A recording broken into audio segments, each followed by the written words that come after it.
আসসালামু আলাইকুম ভিউয়ার্স, কেমন আছেন সবাই? আশা করছি সবাই ভালো আছেন। আমি আলহামদুলিল্লাহ ভালো আছি। তো নতুন আরেকটি ব্লগ নিয়ে চলে আসলাম আপনাদের মাঝে। তো বিকেল দিকে রেডি হয়ে গেলাম, ছেলেকে নিয়ে যাব হসপিটালে। তো সেজন্যই আরকি। তো মেয়েকে চাচ্ছিলাম না নিয়ে যেতে। যেহেতু এখন শীত দিন, দিন বেড়ে যাচ্ছে আর বাহিরে কিন্তু অনেক সন্ধ্যার আগেই কিন্তু কুয়াশা দেখা দেয় আর ঠান্ডাটাও বেশি থাকে। যেহেতু আমাদের ফিরতে, ফিরতে রাত হয়ে যাবে। তারপর মেয়ে যেহেতু বুঝে গিয়েছে যে আমরা হসপিটালে যাব, তো সেজন্য সে আগে থেকে রেডি হয়ে বসে আছে। আমার পিছনই ছাড়ছে না। যাই হোক, পরে হচ্ছে মেয়েকেও রেডি করিয়ে নিলাম। তো এখন যাব হচ্ছে হসপিটালে আরকি। তো যেহেতু গত সপ্তাহ স্যার দেশে ছিলেন না, তো সেজন্য যাওয়া হলো না। তো এই সপ্তাহ যেহেতু আসছে আর ছেলেরও এরকম অবস্থা যে না নিয়ে গিয়ে উপায় নেই। তার অবস্থা খুবই খারাপ। তো এরকম কষ্ট দেখে আর ভালো লাগছিল না। সারারাত কান্নাকাটি কত সহ্য করা যায়। তো যাই হোক, তো এখন আমরা রওনা দিয়ে দিয়েছি। তো আজকে আর আমাদের পরিচিত গাড়ি দিয়ে যাইনি, অন্য একটা গাড়ি দিয়ে যেতে হয়েছে। যেহেতু আমাদের পরিচিত যেই গাড়িটা, তো সেই গাড়ির নাকি ডিপ ছিল, তো সেজন্যই আরকি। তো ছোট ভাই হচ্ছে আমাদের সাথে যাচ্ছিল আরকি। সে হচ্ছে মেইন রোড থেকে আবার আমাদেরকে অন্য আরেকটা গাড়িতে উঠিয়ে দিয়ে আসবে। যেহেতু আমরা ২ বোন যাচ্ছিলাম, আবার সাথে ২ টা বাচ্চা, তো সেজন্যই আরকি। আর এখানেই তো দেখতেই পারতেছেন, কিছুদিন আগে কিন্তু মাঠ ভরা ধান ছিল। এখন কিন্তু প্রত্যেকটা মাঠের ধানই কিন্তু হচ্ছে কেটে, কেটে নেওয়া হইতেছিল। তাই মাঠটা একদমই খালি হয়ে যাচ্ছিল। যাই হোক, যখন মাঠ ভরা ফসল ছিল তখন দেখতে কিন্তু খুবই ভালো লাগছিল। তো এই পাশটাতে ভালোই ধান ছিল, কিন্তু এর অপর পাশে কিন্তু একদমই হচ্ছে মানে বেশিরভাগটাই হচ্ছে কেটে ফেলা হয়েছে। যাই হোক, যেহেতু এখন কিন্তু ধান মেশিন দিয়েই কাটা হয়, তো আমার মেয়ে বলতেছিল যে ধান কাটার মেশিন দেখবে। তো আমরা এখান থেকে দেখতেছিলাম যে সামনে ছিল আরকি ধান কাটার মেশিনটা। তো সেটাই মেয়েকে হচ্ছে দেখানোর চেষ্টা করতেছিলাম। যেহেতু আমরা আর অল্প কিছুক্ষণ সামনে যাওয়ার পরই দেখতে পাবো। তো আমারও সেরকমভাবে দেখা হয়নি। যাই হোক, যেহেতু এই সময়টাতে বেরও হওয়া হয় না, তো পরে হচ্ছে আমরা ধান কাটার মেশিনটা আরকি দেখতেছিলাম, মেয়েকেও দেখাইতেছিলাম। তো সে অনেক কিছু বলতেছিল যাওয়ার পথে আরকি। তো এইখানে সে ধান কাটার মেশিনটা দেখে তো খুবই খুশি, যেহেতু সে ১ম বার দেখেছে। তো এই তো দেখতেই পারতেছেন। তো আমিও দেখে নিলাম। তো কত সুন্দরভাবে ধানগুলো কেটে নিতেছিল আরকি। তো এদিকে টেনশন হচ্ছিল ছেলেকে ডাক্তার দেখে কি বলে। তো সেটাই পুরো রাস্তা টেনশন করছিলাম। তো এদিকে মেয়ে দেখেন অনেক কিছুই বলতেছিল, যেহেতু তার বাবা আসবে হচ্ছে ছেলেকে ডাক্তার দেখাতে। তো ওর বাবাও কিন্তু আমাদের আগেই হচ্ছে চলে আসছে। তো যেহেতু ওর শহরে কিছু কাজও আছে, তো সেজন্যই আরকি আগেই চলে আসছে। তো আমরাও বের হয়ে গিয়েছি। যেহেতু ডাক্তার আসার কথা ছিল ৩টার দিকে, তো আমরা তাড়াহুড়ো করেই বের হয়েছি। যাতে করে ডাক্তার আসার সাথে সাথেই যেন হচ্ছে আমরা দেখাতে পারি। তো আমরা অনেক আগেই কিন্তু সিরিয়াল দিয়ে রেখেছিলাম। তো ১ সপ্তাহ আগেই। তো জানি না যাওয়ার পর কি হয়। যাই হোক, সবকিছুই শেয়ার করব আপনাদের মাঝে। আর এইখানে হচ্ছে আমরা আরেকটা গাড়িতে উঠি। তো ছোট ভাই হচ্ছে এই গাড়িটাতে উঠিয়ে দিয়ে যায়। তো এই গাড়ি দিয়ে হচ্ছে আমরা হসপিটাল পর্যন্ত যাবো আরকি। তো যেহেতু বাচ্চাদের নিয়ে বুঝতেই পারতেছেন, রাস্তা পার হয়ে হচ্ছে গাড়িটাতে উঠতে হয়। তো সেজন্যই আরকি ছোট ভাই হচ্ছে রাস্তাটা পার করে দিয়ে গেল। আর গাড়িতে উঠিয়ে দিয়ে গেল। তো আজকে রাস্তায় তেমন যানজটও ছিল না। তো আমরা হচ্ছে ফ্লাইওভারের নিচে দিয়ে যাচ্ছিলাম। যেহেতু ফ্লাইওভারের নিচে দিয়েই মানে আজকে যাচ্ছি। তো সেজন্য একটু শেয়ারও করলাম আপনাদের মাঝে। আর মেয়ে হচ্ছে রাস্তায় যেতে, যেতে সে হচ্ছে ঘুমিয়ে পড়েছিল আরকি। তো দুপুর দিকে তো সে হচ্ছে জার্নিটা করতে গেলে সে ঘুমিয়ে পড়ে। বাসায় হচ্ছে ঘুমাতে চায় না আরকি। যতভাবেই বলি না কেন সে ঘুমাতে চায় না। কিন্তু কোথাও যেতে হলে হচ্ছে সে জার্নিটা একদমই সহ্য করতে পারে না। তো ফাইনালি আমরা হসপিটালে এসে পৌঁছালাম। তো আমরা আসার পরপরই কিন্তু হচ্ছে আপনাদের ভাইও চলে আসছে। তো এসে হচ্ছে এখানে সিরিয়াল কত নাম্বারে আছে সেটাও সে মানে দেখে আসছে। তো এখানে হচ্ছে বোন এই পাশে বসেছে, আমি হচ্ছে আরেক পাশে বসেছি। তো বোন হচ্ছে ছেলেকে নিয়ে বসেছে, আমি মেয়েকে নিয়ে বসেছি। যেহেতু হচ্ছে একদমই মানে আজকে ভিড়টা বেশি ছিল, গত সপ্তাহ হচ্ছে ডাক্তার ছিল না। তো সেজন্য সিটও পাওয়া যাচ্ছিল না যে আমরা গিয়ে বসবো।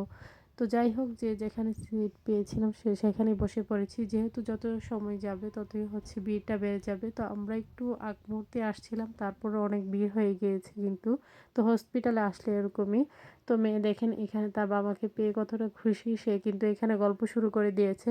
তার গল্প যেন শেষই হচ্ছে না। তো আমরা ২ জন হচ্ছে ছেলেকে নিয়ে আলোচনা করছিলাম যে তার যে অবস্থা কিভাবে কি বলবো বা ডাক্তার কি বলে সেটা নিয়ে একটু আলোচনা করছিলাম। যাই হোক, তো এদিকে মেয়েও হচ্ছে তার বাবার সাথে কথা বলতেছিল আরকি। তো পরে হচ্ছে মেয়ে এখান থেকে উঠে আবার তার আন্টির কাছে চলে যায়, যেহেতু হচ্ছে তার আর ভালো লাগছিল না। তো ছেলে হচ্ছে ঘুমিয়ে পড়েছে আর কি। তো এদিকে মেয়ে কিন্তু দাঁড়িয়েছিল কিছুক্ষণ, পরে আমার কাছে চলে আসে। তো তারও হসপিটালে গেলে ভালো লাগে না, তাই আমি চেয়েছিলাম যে তাকে বাড়িতে রেখে আসতে, যেহেতু বাড়িতে থাকলে সে একটু আরামে থাকবে। সে তো আর বুঝে না বাচ্চা। তো যেহেতু সে মনে করে যে আমি একটু যাবো ওদের সাথে, গাড়িতে যাব, বাচ্চারা তো এরকমই। আর এই যে দেখেন, আমরা আসা মাত্রই কিন্তু ভিড় যেন আরও বেড়ে গিয়েছে। যাই হোক, ডাক্তারের অপেক্ষা করতে করতে সবার অবস্থাই খারাপ। মানে ডাক্তার আসার কথা ছিল ৩টায়, সেই ডাক্তার যে কত লেট করে আসে আল্লাহই ভালো জানেন। তো হচ্ছে একে একে চেম্বারের মধ্যে হচ্ছে ঢুকাইতেছিল আর কি। তো এখানে আমিও কিছুক্ষণ অপেক্ষা করছিলাম, আর এখানের পরিস্থিতিটা এতটাই খারাপ ছিল, মানে কে কার আগে চেম্বারে যাবে সে তাই চাচ্ছিল আর কি, মানে কে কার আগে যেতে পারবে, মানুষ সেটা নিয়ে হচ্ছে চিন্তিত ছিল। যাই হোক, সিরিয়াল ছাড়া তো আর কাউকে চেম্বারে ঢুকানো হবে না।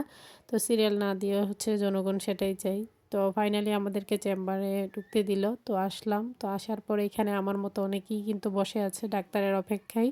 তো ডাক্তার তো আর আসছে না। তো ডাক্তার আসতে আসতে অনেক লেট হয়ে গিয়েছিল। যাই হোক, ডাক্তার আসতে আসতে প্রায় 5:30টার মতো বেজে গিয়েছে। তো দীর্ঘক্ষণ অপেক্ষার পর হচ্ছে ডাক্তার আসছে, যেহেতু ছেলে অনেক কান্নাকাটি করে। তো ও হচ্ছে গাড়ি জার্নি করে হচ্ছে ঘুমিয়েছিল, যার জন্য আমার এতটা সমস্যা হয়নি, আর নয়তো আরও বেশি সমস্যা হতো। সে অনেক কান্নাকাটি করতো। যাই হোক, সব কিছুই আল্লাহর রহমত। তো আমরা এখানে অপেক্ষা করছিলাম। তো এরই কিছুক্ষণ পর কিন্তু ডাক্তার চলে আসে। তো আসার পরেই যেন ভিড় আরও বেড়ে গিয়েছে।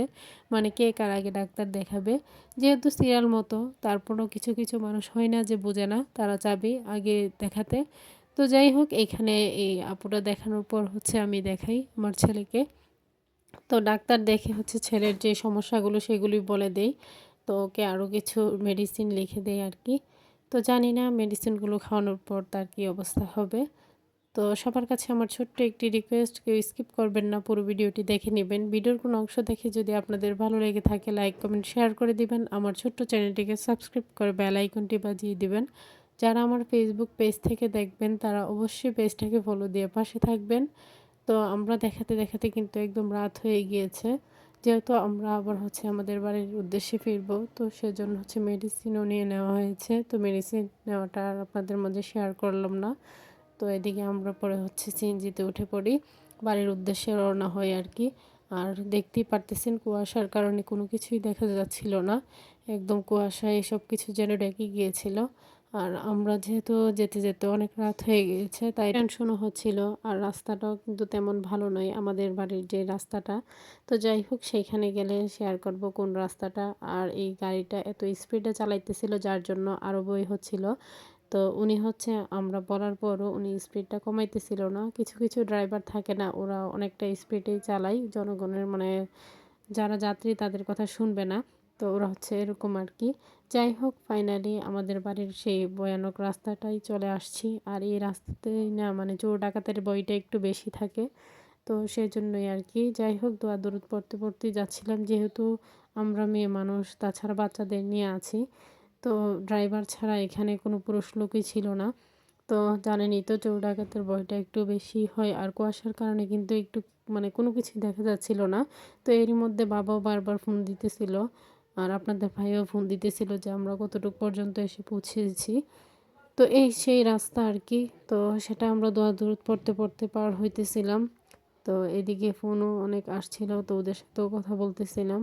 তো সব কিছুই আল্লাহ তাআলার কুদরত এবং রহমতে সব কিছুই মানে বিপদ আপদ কাটিয়ে আমরা চলে আসছি ফাইনালি বাড়ির কাছাকাছি। আর এদিকে আমার মেয়েও কিন্তু ঘুমিয়ে পড়েছে, যেহেতু রাতও হয়ে গিয়েছে বেশ ভালোই। তো মেডিসিন নিতে গিয়ে আমাদের অনেকটা সময় লেগে গিয়েছে আর কি। তো যাই হোক, আমরা এই তো ফাইনালি বাড়ির কাছাকাছি চলেই আসলাম। অল্প কিছুক্ষণের মধ্যে হচ্ছে আমরা গাড়ি থেকে নেমে পড়ব। তো এরপর আর কোনো ভিডিও ক্লিপই নেওয়া হয়নি, যেহেতু আমরা হসপিটাল থেকে এসে অনেকটা টায়ার্ড ছিলাম। আর বুঝতেই তো পারছেন, সারাটা রাস্তা বা বাচ্চাদের নিয়ে কীরকম একটা অবস্থা। তো এইখানে ছেলের জন্য অনেক অনেক মেডিসিন দেওয়া হলো, সেগুলোই নিয়ে আসা হয়েছে আর কি। তো সবাই ভালো থাকবেন, সুস্থ থাকবেন, আমার পরিবারের জন্য দোয়া করবেন। আসেন স্যারকে দেখে সবাই মাশাআল্লাহ বলে দিবেন। ছেলের জন্য দোয়া করবেন যাতে করে ওর শরীরটা তাড়াতাড়ি সুস্থ হয়ে যায়। এত এত মেডিসিন খেয়ে যে তার অবস্থা কী হবে আমি জানি না। এত পাওয়ারফুল মেডিসিন ছিল এখানে। তো সবাই দোয়া করবেন।